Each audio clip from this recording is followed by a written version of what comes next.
Hello friends, and welcome to the results video for round 3. I'm Costco, and I've been kidnapped by Nev, and am recording all of this from his basement. Just kidding, I've actually just been hired to do the voiceover for this round. So, we took the fastest and most expensive hypercars of the 90s up the tightest and bumpiest Italian roads, quite a handful. It was quite a tricky round for drivers, so not only was the track really challenging, it was also the longest track we had so far. The aesthetics also proved very interesting, as there were a lot of very good looking cars this round.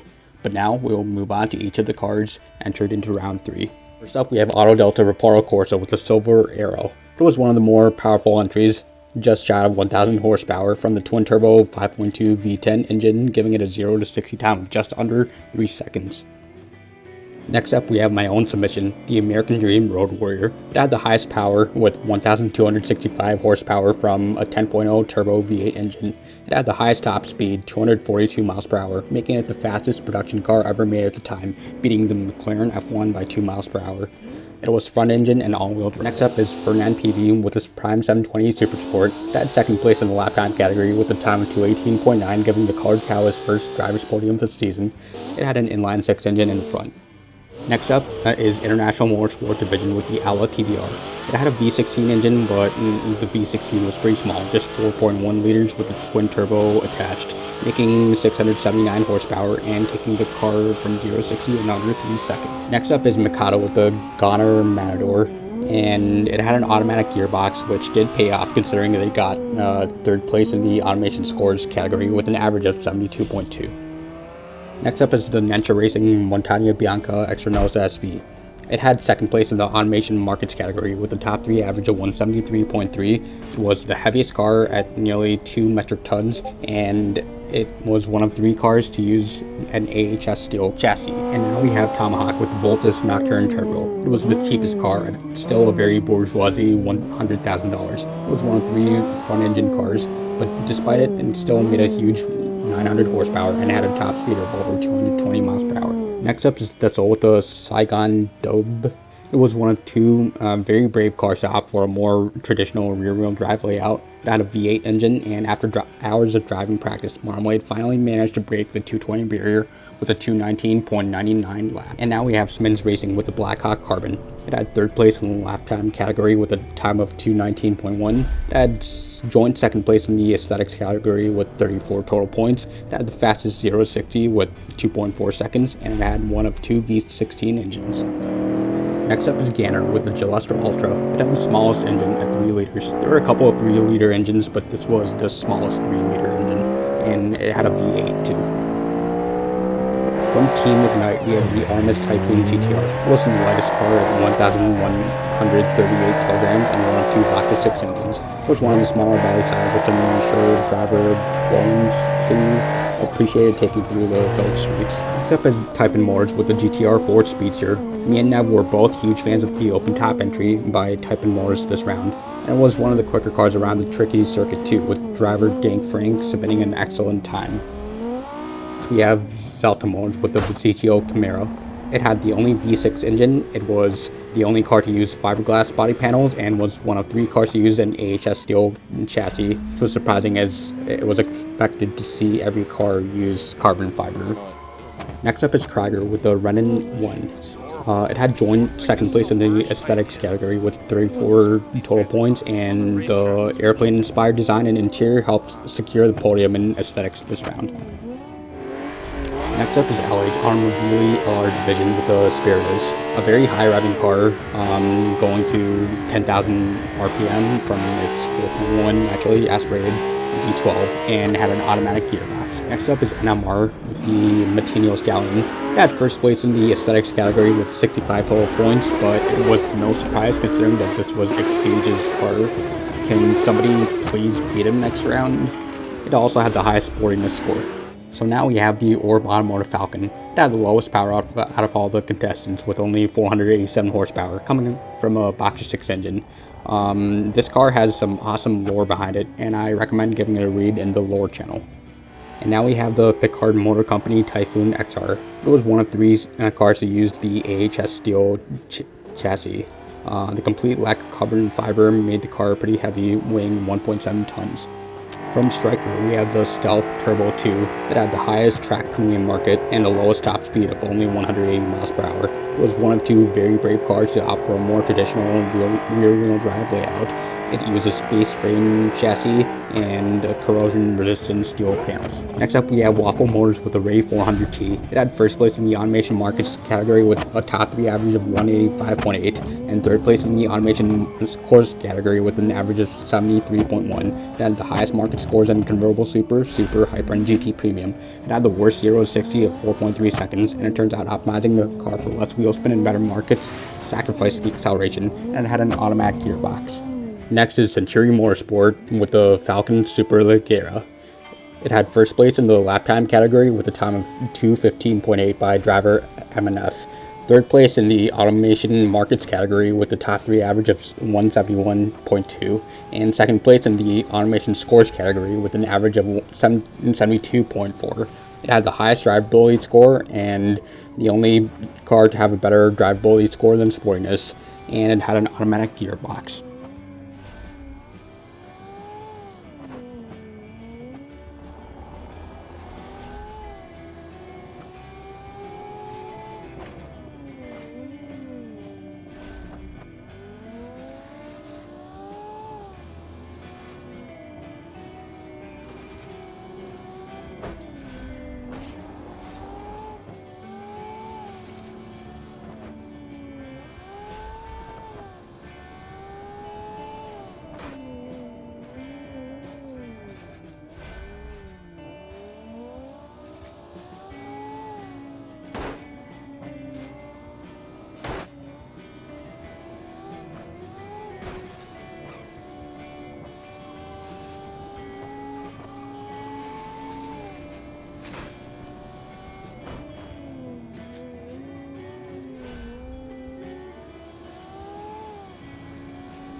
And finally, we will move on to the Drivers' Championship standings.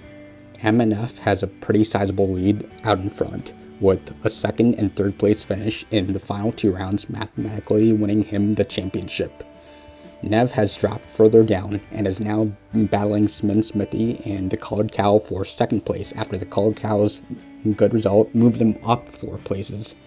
And LHGT leads the battle for 5th currently, but as you look down the table, there are still loads of drivers capable of working their way back up in the order and challenging.